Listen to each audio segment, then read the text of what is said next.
Bonjour à tous, bienvenue sur les histoires de Jaya. Alors aujourd'hui, je vais vous parler de deux bouquins que j'ai eu en service presse avec les éditions Évidence. Les histoires de Jaya. Les histoires de Jaya. Les histoires de Jaya. On va commencer avec Rouge Désir de Julia Rollin. Donc on va découvrir Eva qui est écrivain et qui envoie des mails, on va dire, de plus en plus coquins avec Solal, un autre écrivain. Et un jour, elle va se tromper dans l'adresse mail et c'est David, un certain David, qui va la contacter. Et après plusieurs échanges, elle va se laisser persuader d'aller rejoindre David. Et donc, il va se passer ce qui va se passer. Et après cela, elle va être en pleine découverte sexuelle, Eva. Et je n'en dirai pas plus parce que, en fait, c'était une nouvelle.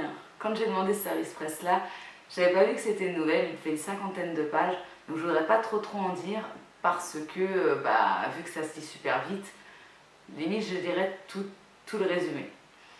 Alors, j'ai apprécié ma lecture, c'est très bien écrit.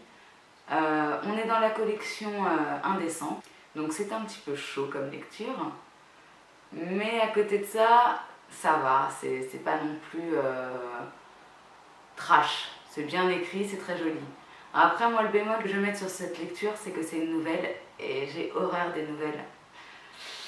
Voilà, oh, quelle déception, parce que moi, j'aime être sur du long terme. Et là, ça se lit super vite, donc ça va très très vite. Et j'aime pas spécialement. Après, voilà, je sais que Alfreda Envy va sortir une nouvelle sur Dylan et Nate de son Infini Chaos. Et à la finale, celle-ci, je vais aller la lire et je sais que je vais la kiffer. Parce que voilà, je me suis déjà attachée à Dylan, à Nate, à Kyle, parce que je pense qu'il y aura Kyle aussi dedans. Donc voilà, je me suis attachée à tous les personnages. Je connais, j'étais sur plus 200 ou 300 pages avec eux, donc là voilà, lire la nouvelle c'est plus une continuité. Là le problème c'est que je n'ai pas réussi à rentrer dedans puisque je savais qu'il n'y avait que 50 pages. À côté de ça, c'est une bonne lecture, c'est vraiment que mon avis à moi. C'est parce que moi j'aime pas les nouvelles, mais pour les personnes qui aiment les nouvelles, c'est vraiment une très très bonne lecture, voilà, qui fait place à l'imagination et qui est sympa à lire quand même. Alors et le deuxième c'est le troisième tome de la saga de Jean-Louis Stéphanie, qui s'appelle Bikers Forever. Donc au niveau du résumé, je vais aller très succinctement. On retrouve Tony, Chloé et Hayden. Et j'en dirai pas plus parce que je veux pas spoiler ceux qui n'auraient pas lu le premier tome ni le deuxième tome. Donc voilà.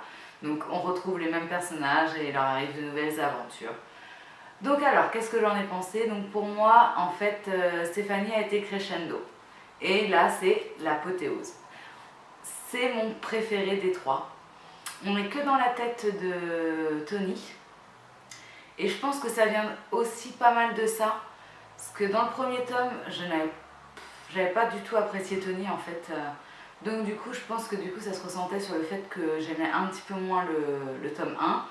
Dans le deuxième tome, je commençais à l'apprécier, donc j'aimais un peu plus le deuxième tome. Et là, dans le troisième tome, j'ai vraiment bien apprécié Tony. Donc j'ai encore plus apprécié ce troisième tome. Je trouve qu'au niveau de l'écriture aussi pareil, c'est plus fluide. Ça a été crescendo. Au fur et à mesure, on a été là, puis là, et maintenant on ne le voit même pas dans le cadre, tellement c'est plus là. Donc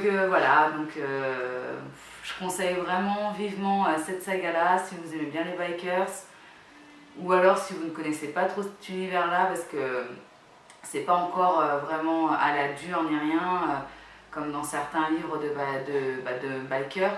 Donc là on est assez soft quand même sur les bikers.